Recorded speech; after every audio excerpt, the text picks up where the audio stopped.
hopefully that'll be good enough there. Trying to get this microphone a little closer so you can hear me.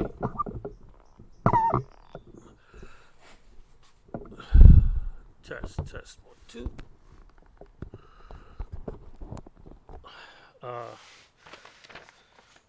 Well, it's a hot day here in the Cleveland area, and it's been a really hot summer. And my name's Tom Modern, and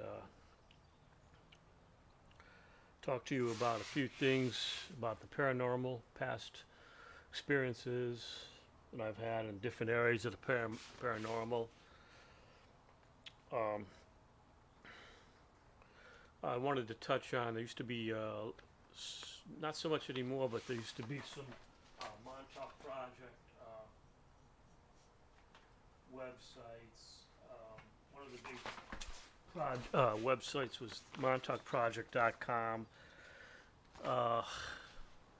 And of course the Monatuk Project books. I'm not sure I recall how I first found out about them, but when I first heard about the book, The Monatuk Project, I knew I had to have a copy and had to read it, and it was pretty fascinating. Didn't know what to believe and what not to believe, but it was pretty fascinating nonetheless. And I read most, if not all, of the Montauk series books, and they're very entertaining. I'll say that, very entertaining.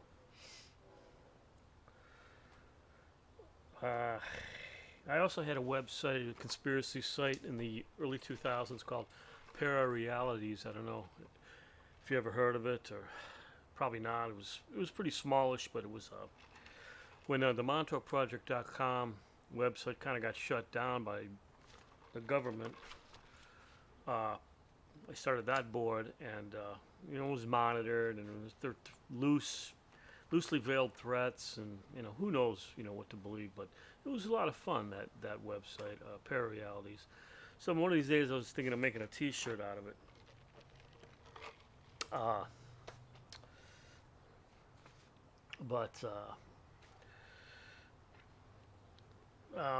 That led to that was after the of course I first read the book, The Montauk Project.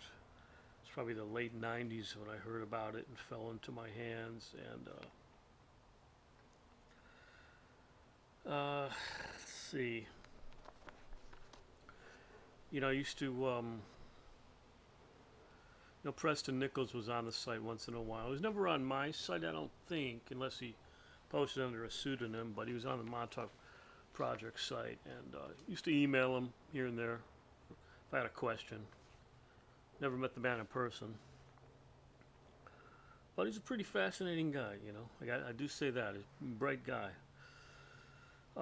My only trip to Montauk, New York, was in 1999, late summer 1999. I visited the base out in Montauk, Long Island, Camp Hero, where it's alleged that certain experiments in psychological warfare, mind control, and time travel took place. Used to be an old Air Force station with the old Sage radar dish that's still there. That was the technology of the day, the 50s, when they relied on that for early warning for missiles, incoming missiles. Sage standing for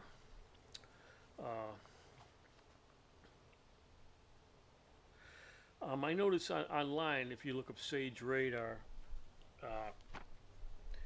this is an example of how you don't know what to believe, and there's sometimes cover stories for things. It's called something. I can't recollect it off the top of my head, but we were told that Sage radar stood for surface to air ground emanator.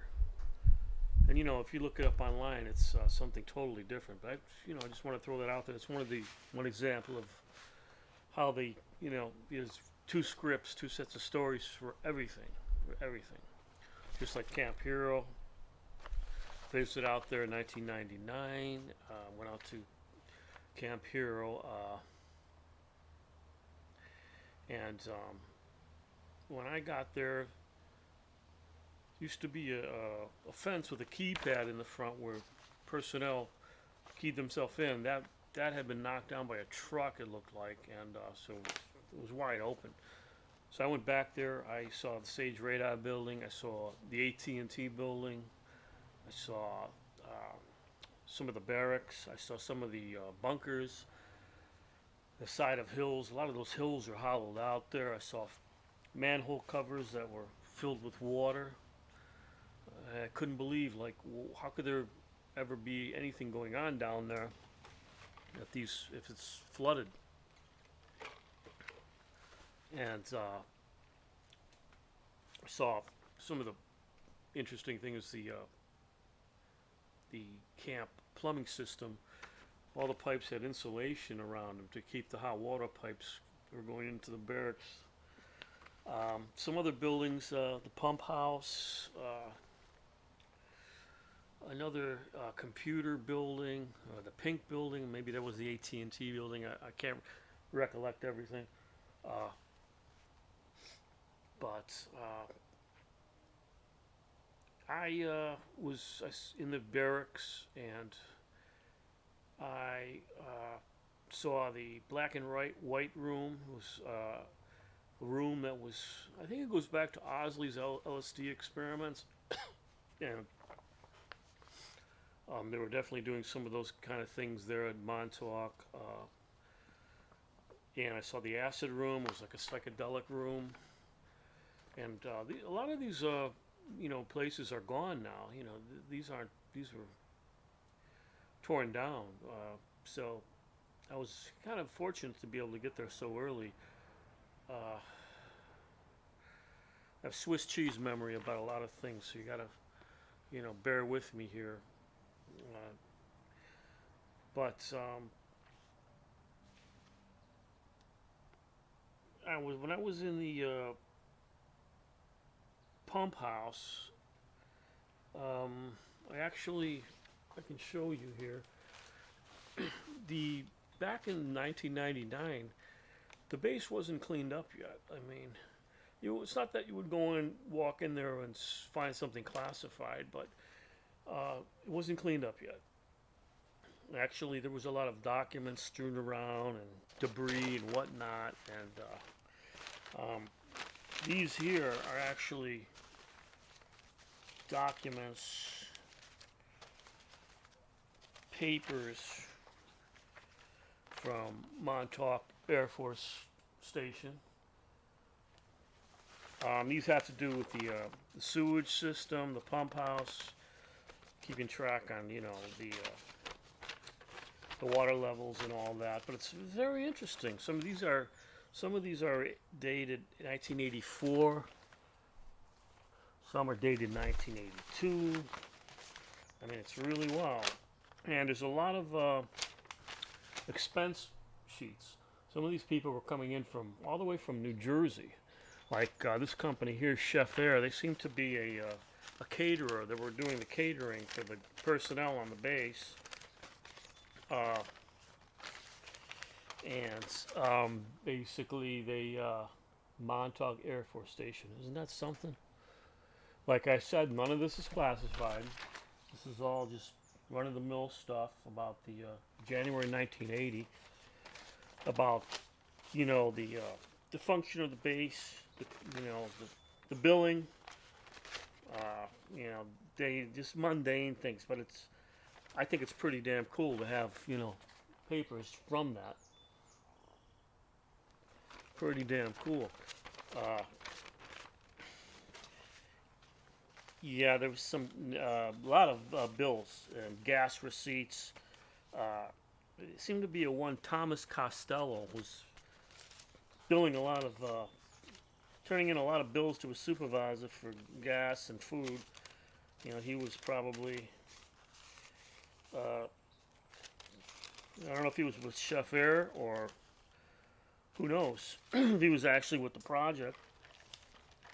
Other names in here that I can recall that I came across. This is June 1969. This is for a piece of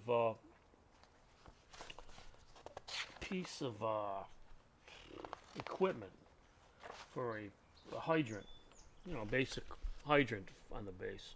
That's pretty cool. Of 1969. There was another name that came up, Thomas Sartgnaro, Sartgnaro.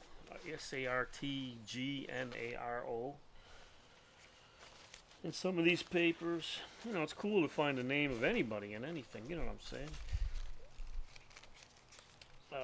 It's just a pile of receipts that he turned into a supervisor.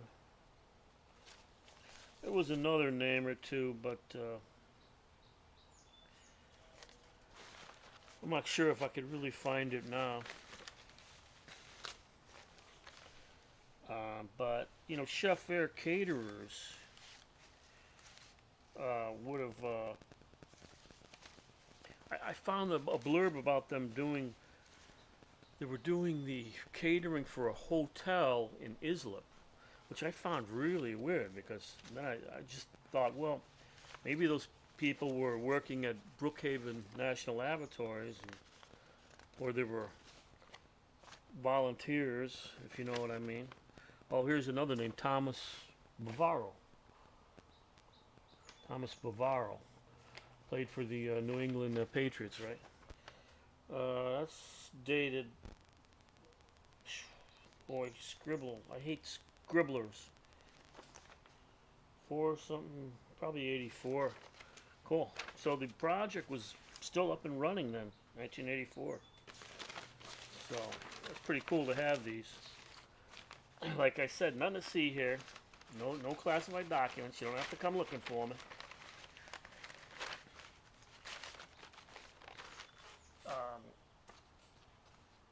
Now, when I was still in the base Camp Hero, I basically, let's just say I dodged a suspicious white van. I hate to say what would have happened to me if I had gotten picked up by that van. There was a guy that was on some of the Monatuk Project websites that something happened, he disappeared and doesn't want to talk about it anymore. So, could end up like that. But I remember, I don't know, in those days, I'm not sure if it's the same now, but to catch the bus back to downtown Montauk, you basically just, you stood on the side of the road and flagged the guy down. So when I got on the bus, boy, was I getting just like a evil. This bus driver was exuding evil. Boy, was he ticked off. Whatever the hell, it seemed like he found out about it or knew about it, was radioed by somebody. But nothing he could do. Went back down to downtown Montauk. Other things that I experienced were the locals were very strange. I mean, there's a village right by Camp Hero. They call it the Village of the Damned, and the locals aren't very friendly. I didn't bother trying to talk. And there's a senior center by the front gate, and that's the senior center where, I don't know if it was Preston or somebody saw somebody open up the hatch of the basement, look out, and go, and then close it and scurry downstairs when it was like empty, Not supposed to be anybody in there at the time. And there's weird, they call closets, or there might be entrances to the underground. Of course, the sky, what do they call it? Not the skyscraper, the Montauk Tower. Yeah, there's rumors about that. Strange boxes were found in there, dressed to military, in a dumpster there. There's every turnaround. They theorize could be a particle accelerator. That's probably hyperbolic, but there's one in the Camp Hero, there's by the flagpole. There's one, I think, west of it somewhere, in an area that nobody really previously knew about. Some guys online discovered it and were talking about it. Other things I saw in my short stay in Montauk was strange gold orbs over the ocean.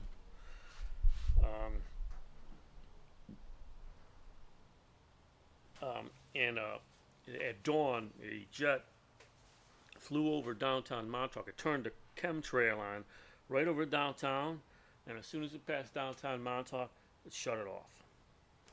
I thought that was very odd. Okay, let's see. Without my notes here, I think I would be lost. Um, in the early 2000s, I thought Preston Nichols had a MySpace page, and it was very odd because this was pre-Facebook. When you listed your influences, his influences were so vast and just so deep and numerous that it had to be him. It had to be him. And the strangest thing, I checked back and it said, we used to have a thing in MySpace that said last logged in. Well, Preston Nichols' MySpace page said last logged in, and it was about a month or a month and a half in the future. And then I was just like blown away. It was like, I don't think that, somebody really, that function was manual, or somebody would spend all that time, be able to con all the influences, the scientists he's naming, all the influences from his childhood, stuff people don't even know about, It's like, old references, that you would have to be of age to really know, and then would hack into it to change the last logged in.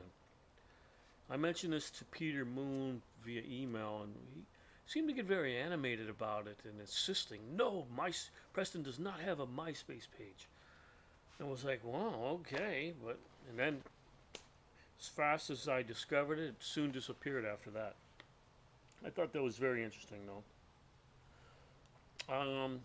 Back then, was this late 90s, early 2000s? Al Bielek was in the phone book. I used to call Al Bielek all the time. I think he was living in Virginia at the time. And he was a nice guy. He would talk for a bit, And everything I mentioned, he said, oh, yeah, I know, I've seen that, I've experienced that. And that Preston seemed to know more than he gives on. But, that's another point, But you can't really disparage the guy. I mean, just being able to talk about the stuff that he talked about alone is pretty amazing when you think about it. So, he probably wasn't going to dish at everything he knew. I mean, maybe he liked life and liked staying alive, But I don't know about when he starts talking about he was working at BJ's on Long Island and AIL at the same time. Now, AIL, I think that's a defense contractor. I forget now. There was a pseudonym in the book. I don't know if he was using the pseudonym or... I got this off the video of him, an interview. But he was, saying he... I don't know. I think he was seeming to say that he was in two timelines at the same time, doing two different jobs. Yeah, I'm not sure about that part of it. Also, when I lived in New York City, I knew Bud Hopkins. I used to see him walking down the street in Chelsea and talk to him sometimes. I went to his book signing that he did with that book about largely about Linda Cortelli and her UFO abduction. I must have been the only one in the audience asking questions because I don't think anyone else really knew anything about it. Being new and just maybe they were curious and just didn't know a lot about it. But I had taken some pictures of the book signing there, and all the pictures came out flooded with light. And it was the oddest thing because I never had an experience like that taking pictures anywhere else. And this was a manual 35 millimeter. So I found that kind of interesting. Back a little farther, there was guys like, I was into Area 51. There was guys like before Montauk, Norio Hayakawa, his Area 51 videos were interesting. Clips of things in the sky. Used to write to Jim Keith, Okie Bomb, and wrote about some other black helicopters till he was dispatched in some way.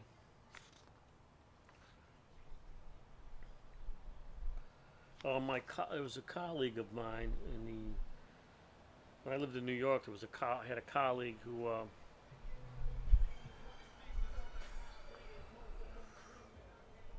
he was a tinkerer. He was a tinkerer. He was a scientist, and he was experimenting with some delta T antennas. You're familiar with the Monatuk Project? Delta T antennas. It's a large pyramidal shaped, diamond shaped antenna, and I believe it was situated a couple levels below the Montauk chair, where Psychic sat in the Montauk chair, and concentrated on opening a time portal in his mind, and the portal opened up in the Delta T, which might have been about 150 feet across, large array, and the time traveler would step in there. As the story goes, people were abducted off the streets of New York and sent into the vortexes, time portals, and some of them came back to report what they saw, some didn't.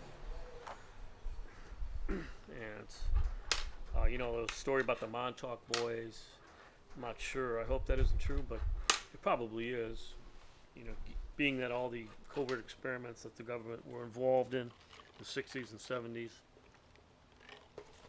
and even 80s, Monarch and all that kind of thing. But I also met a guy in New York City once. He was I guess you could say he was a conspiracy buff, and his thing was liquid gold and fountain of youth. For some reason he wanted to find a way to live forever. But I mentioned, I was curious about Montauk, and he's like, oh yeah, in the late 60s somebody gave me a schematic of the underground levels in Montauk. And I was like, gotta have a copy of that. Can you give me a copy of that? He was like, I don't know where it is. He was a kind of a pack rat and a hoarder, and didn't know where it was, buried somewhere in a sea of other things. And I even offered that, hey, I'll look for it, you sit there. But nah, he wasn't having it. But he said there were about 12 levels under Montauk, and the books talk about a couple 3, 4. I seem to remember him saying 11 or 12, and barely knew the guy's name. I wouldn't even be able to find the guy. He also said he had a couple of radio receivers that were kind of esoteric. Interesting guy. Also, too, I might as well mention this. On the Montauk Project, when they were tweaking it and trying to get it to work, they couldn't figure out what they were doing wrong, and they're having some troubles with it. The Montauk chair. Supposedly that there were these crystals that were on the side of the Montauk chair. Was a cylinder with these different crystals in it. I think I heard they were described as sheets. and almost like trays or something. But there was, as the story goes, they were supposedly sent back from the future from Corning, and it's like, oh, that's very interesting. And when my colleague, he met Preston Nichols a couple of times in person. He was once he was when he still lived in Islip. Once he was over his house, and he showed him a couple of the crystals. He actually held them in his hand, and sure enough, they were stamped Corning. I had the trademark stamp. Now, from my recollection, El Bialik, when he got displaced in time, like I said, a Swiss cheese memory here. He ended up in the year 2078 or 2048, I can't remember, but he said a couple guys from Corning visited him. So all this stuff blew my mind. It kind of proved to me that, some of the stuff is real. And then they said I think they said the Montauk chair was first developed by ITT.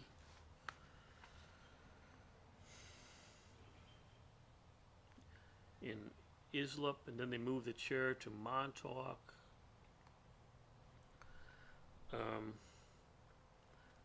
I've also heard that through Larry James, a pseudonym for a past Montauk Project director, probably not online anymore, but he had mentioned either in an interview or on his website that some of the supercomputers for Montauk were in Syracuse, New York, which was really kind of serendipity and odd. Was my colleague noticed that there was a bus service from Syracuse to Montauk. It said right on it, Montauk. And I don't know if this was a daily flight or weekly, but wow, that was pretty mind-blowing. So, some of the computers were here, some were there. I don't know why they would need to do that, but personnel in different places, I guess. So, this colleague of mine, he was experimenting with some antennas that I go into in the other video. One that we call the dream catcher. I woke up with the schematic of it in my mind and didn't know what it meant. Two pyramids attached to the point, exhibiting enormous energy. And so I mentioned it to him, and he said, "Oh, the experiment worked. He had sent me a message, and basically I got the message." Like, wow, that's odd. So then I was like, I have to tinker with this. So I started building little ones and little delta T's and using telephone wire, and found out the effects were like a demagnetizing. Like we generate negative magnetics being around devices and power lines and cell phones, and it felt like it demagnetized me and reset my magnetism. And remember sleeping for 4 hours that night and feeling like I slept for 10. But I've recently built a large one. It's in the other video. And it's sometimes you can get those things to do amazing things, and then the other times you won't do anything at all.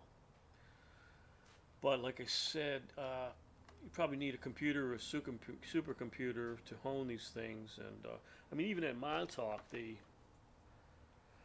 average guy couldn't recollect the project. I mean, so many people had put in man hours to develop the software and the frequency hopping that they had needed to do to open a time portal, or even project an object with your mind and have it materialize, like they, the story goes that they did. So it must have been a vast amount of experimenting, with those frequencies. And they back it up in they build it up and store it, and in the software, and some printouts from a long time ago. That's the Omni antenna on the 35 Sage radar. I'm not sure the application of the Omni, but I think it was pretty serious. I'm thinking it's probably more than just a lightning rod. Some more printouts.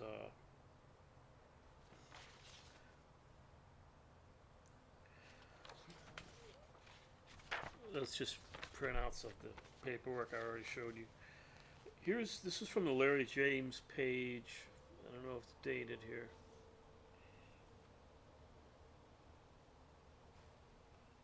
(11/30/2000). On Larry James' page, he used to have a military catalog to sort of back up his story. And I'll be darned if in the catalog on the second panel there isn't something that looks like the Dreamcatcher antenna, which looks a lot more complex than even the ones that I build and we build. And on the bottom there's an E-field generator, it says. I don't know if that's an actual time portal or what, but order that in your local catalog there. I asked Preston about it when he was still alive, and he said that the antenna has it's used in surveillance and it has alternate applications, but he didn't expand on that. I think he called it the biconal antenna.